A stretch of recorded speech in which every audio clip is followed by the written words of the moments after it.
Thinking about selling your home this spring? Well, then listen up, because you don't want to wait until March to get started, because by then you're already behind schedule to get your house ready to sell. So in the next 90 days, there are a few key steps that you can take right now, even before the holidays, that'll get you on the right path to success and get your house ready for sale. So I'm going to show you some quick repairs, some staging tricks, a couple things to get started right now in December and then January, February, so that when it comes to March, you're not scrambling around trying to get things done because you realize, oh my gosh, why didn't I start this earlier? So let's dive into this episode.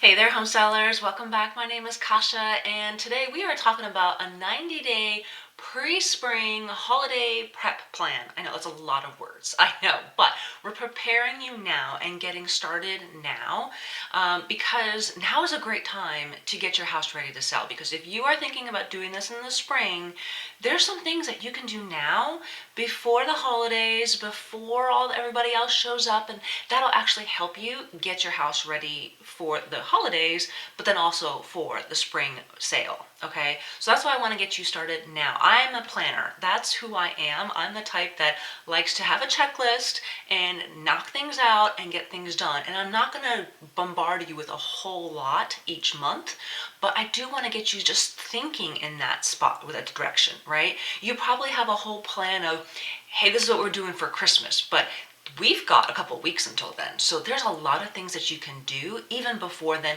That's not going to take a whole lot of time, but still needs to get done and still will help you sell your house later. Okay, let's dive into what to do in December. Okay, so because I know you probably already put up your holiday decor at this point. Maybe you have, maybe you've started, maybe you've done it like weeks ago, like right after Thanksgiving, right? And so now you're probably thinking, well, I have all this stuff up, okay? So now is the time to do a deep clean on the kitchen. So I'm talking about like the stove, the oven, the fridge, because if you're going to be having guests over in your home, you'll probably want to clean all that stuff up and make it all sparkly clean anyway, because you're going to be cooking for the holidays, right? So I know home cleaners may be hard to come by at this time of year because they're probably booked with getting holiday cleaning done anyway.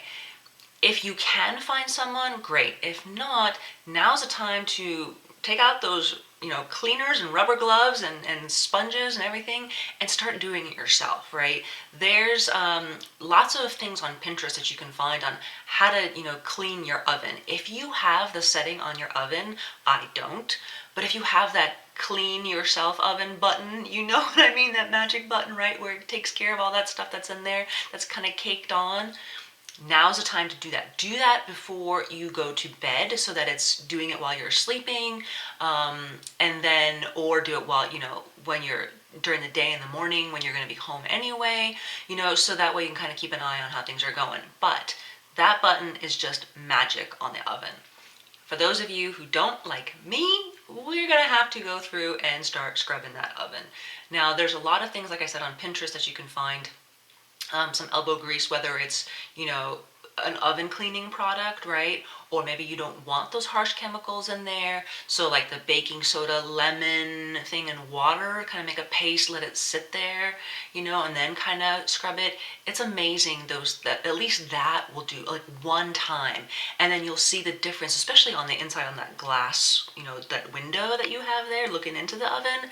Cleaning that out is just, wow, makes such a difference. Even if you do it once now before the holidays, and then you do it later after the holidays, at least you've gotten the first coat of grime off, okay? Same thing with the stove, the fridge. Go through that fridge and figure out, well, the vegetable drawer or the fruit drawer that you use, or the cheese drawer, whatever, those drawers, just pull out things that are kind of going, ew, this is not looking as great as anyway. Pull out the drawer and just wash it out, hose it out, take it to the sink, clean it out, disinfect it.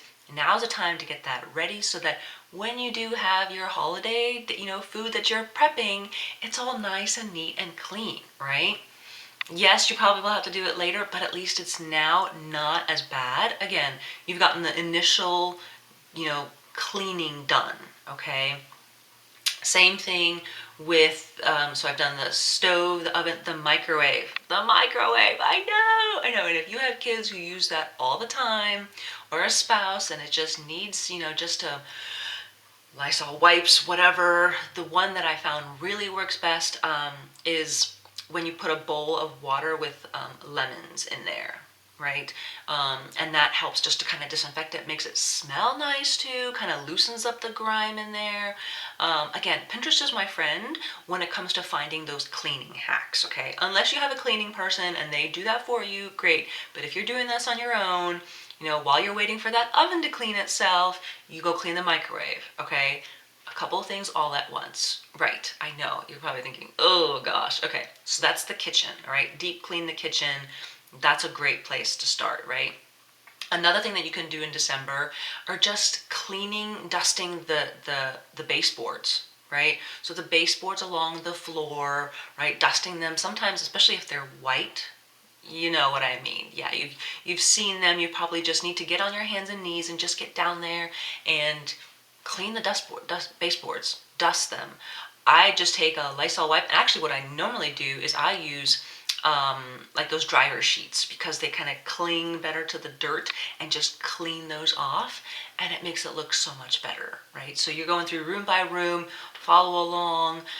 Maybe the kids can help if you have the kids at home that can help you do that kind of stuff, right? Because they're like, yeah, they're better at getting down lower. Us older people getting down on our knees to do that, yeah, maybe not so easy anymore.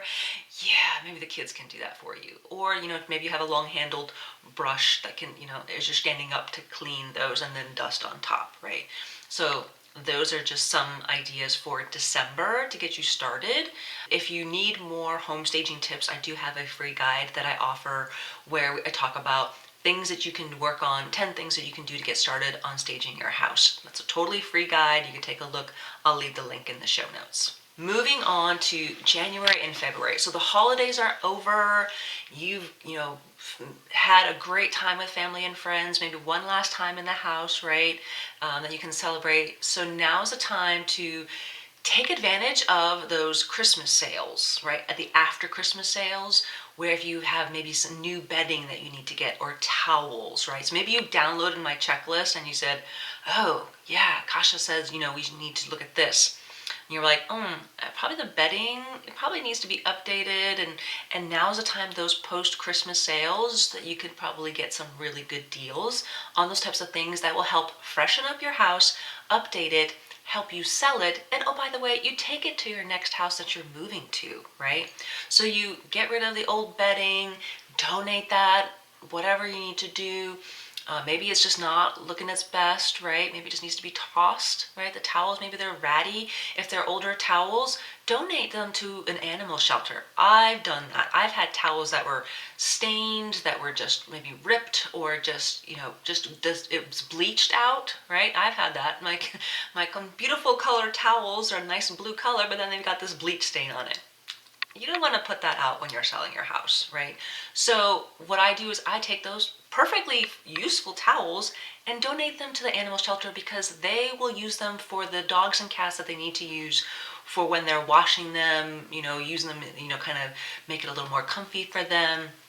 I bring towels, I think, I don't know, every couple of years or so, because they just get so used and stained and ratty, and they're like, oh, we'll take them. We'll take them off your hands. So there's an idea if you do have lots of towels that just need another home. Still good use, but need another home, okay? This is also the time that you need to start removing all that holiday decor. Take that down if you haven't already. If you're watching this after the holidays, that's perfectly fine. But in January, now's the time to start putting away the holiday decor. But then also decide what it is that you're taking with you to your next house. If you're downsizing and you don't need all this holiday decor, now's the time to start, thinking about, okay, well, I'm not going to take all this. I'm going to only take like a couple of bins, not all this outside stuff, because I know I'm going to be living in an apartment or a condo, a much smaller home, whatever it is. Put those things aside and decide which ones you're going to take with you, and the rest you're going to either donate or sell or do something with, okay? But it does not come in with you. It needs to leave the house, okay? So decide which holiday decor you're going to keep and take. So that's in January, okay? Also in January and the February time frame, maybe you need to do some holiday or paint touch-ups, right? Maybe the walls in the hallway need some help. Maybe the baseboards need some touch-ups if they haven't been painted in a while. I know we had that in our last house, where the white was, it was after scrubbing them with Mr. Clean, you know, those sponges, those are my favorite too. Maybe they just need to be painted white again. I had to do that, and it was easy to do that once I got the white paint that I needed. I had the paint brushes ready to go. I had the little tray that it needed to be poured in, or I just dipped it in, whichever one, because I got a little small can. Anything you can do to prep now for those touch-ups is great. I totally recommend that, okay? Go do that. Do the paint touch-ups. Maybe it's a wall color that maybe you need to change, right? Maybe it's not a neutral wall color. Now's the time to get on the painter's schedule. If you're not going to be painting it, then get the painter to come out and do that. Don't wait until March to get on their schedule. They're going to be slow about this time frame anyway, too. So this will help you out and the painter, okay? So paint touch-ups if you can do it, or have someone come out and come do it. Not just paints, but maybe you have some small home repairs that need to be done. Maybe you notice the dishwasher is not its great self, right? Maybe you've been thinking about, oh, I probably need to change that up, right? Again, the post-Christmas sales, there may be some appliances that may be on sale also, right? So think about that too. If you're thinking, oh, I really need to get that taken care of, I know it's probably going to help the house. Maybe the dishwasher is going on 10 years old. It's probably need to be updated, changed out, okay? Yeah, I know. Even though we've had a dishwasher appliance guy come out and come take a look. He had cleaned the jets before. Maybe that's all that's needed to be done. But sometimes it's just really, if it's about 10 years old, it probably needs to be replaced.